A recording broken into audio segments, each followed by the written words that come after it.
take a couple of pieces from Seinshin kata. So the move from the kata will be from here to here, and also adding in this flick step. Now I'm going to do this with the partner. There are many variants on this, but this is one I particularly like. Callum's in, he's come in. Rather than just grabbing, I'm striking, then getting a hold, I'm pulling him in. To make sure that I'm really happy, I will drive my knee in to give a distraction. This is my flick. As this is going back, I've hooked just above the calf, and I'm going to be pushing as I'm flicking my leg.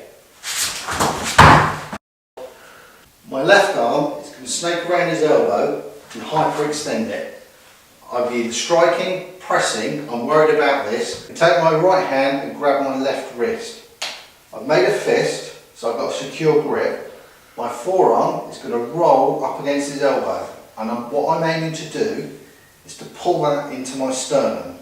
From here, I then push myself up using my front knee and back leg, push myself up and roll that in to hyperextend the elbow. There's lots of things you can do, but this is the most convenient for me. The reason I let go of Callum's arm is I don't want to damage it, dislocate it or break it. When I'm doing this technique with the cane, the crook needs to come round to the left side of his neck and my grip needs to be mid-shaft. So that's the position it needs to be in. And we'll show you how to transition there. Callum's in my personal space. I don't know what's going on. I'm covering. To make sure that I'm safe, my elbow's gone out and I've covered my head with my hand. I need to pop the cane up. So I've just slid it up into my hand. This has gone under the neck. My left hand grabs this cane here, so my right hand can snake around and grab his shoulder blade. So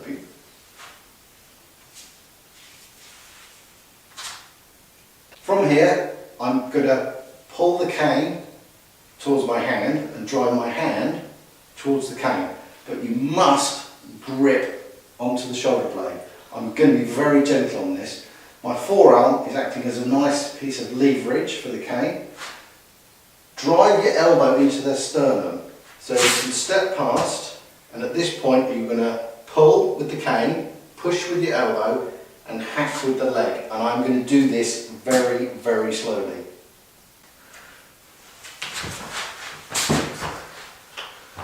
Okay. Once he's on the floor, I want to take this hand and bring it above the cane, push the cane onto the ground and then place his arm and try and place it on the ground as well. What's happening is there's been pressure put on his neck. Callum's instinct, and he knows this technique, but his instinct is still to try and get the hand under the cane. This is what I want, because then this is what I can put. As soon as I put pressure there, he's getting pressure here as well. So I'm just going to release that pressure because it's not nice. From this position, I'm worried about what Callum can do. I would like to change to here. Can you hit me? It wouldn't be effective. What about a kick? Possibly.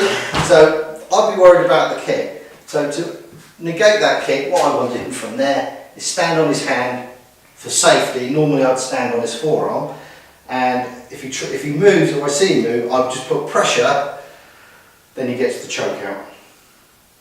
With two canes, it brings about a different set of principles going on. I haven't got that movement, I haven't got the kick, and I'm not taking him to the floor.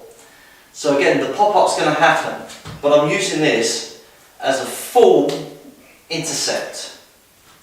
So the hand comes up, I'm just going to turn my hand slightly, bring the cane in, locate the back of the neck.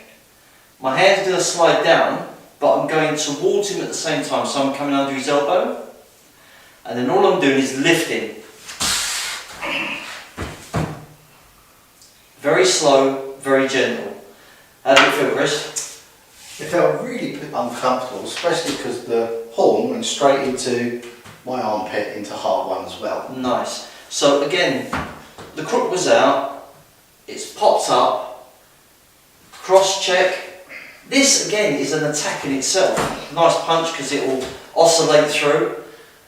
That's coming into the neck. That's not going to be gentle, that's going to be a nice little slap through. The idea is to get that movement forward. Because as I'm turning, I don't want this arm to slip out. Didn't hurt. Yeah. Let's check the 2 canes in a chair. 1 cane I'll use rather than the 2. Principle's the same. The canes are between my legs, across my lap. The altercation comes in, I'm up to stop. I'm keeping the elbow nice and high. I can use the second hand to give a nice strike through. Again, it's coming down, I'm going this way over. For added, I can just give the hand a little twist at the same time. So I've now got a lock on the elbow, the shoulder and the wrist. And I've got a nice little nerve point here if I want to push, just to give him a little bit of motivation. With my pointed cane, that was just tore the back of his neck. Yeah.